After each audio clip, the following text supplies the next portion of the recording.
gülle sesi, igidlerin od nəfəsi, tüstü duman çəndən keçir qələbəyə gedən yollar.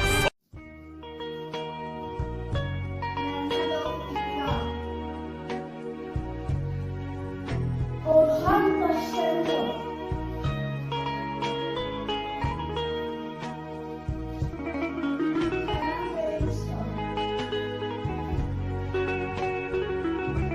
Müqəddəs Qədirov.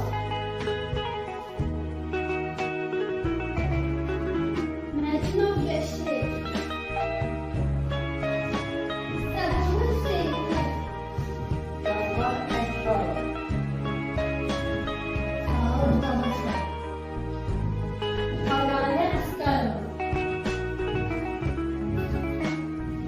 Celal İslamov.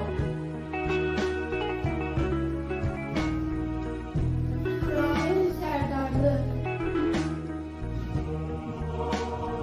Davut Hatiyev. Gözün aydın ey ana vətən, şəhidlərin batmadı qanı. Səfər çaldın bu savaşda sən, qalib adın gəzdi cahanı. Uca dağlar boyandı nura, Kırpılar nəğmə söyləyir. yollar boyu açıldı günlər, ay ulduzlu bayraqlar qoşar.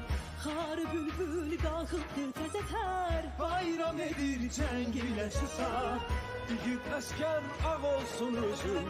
Sağ ol desəm alsalar sənə. Azad edib torpaqlarını, Fərəh verdin millətinə.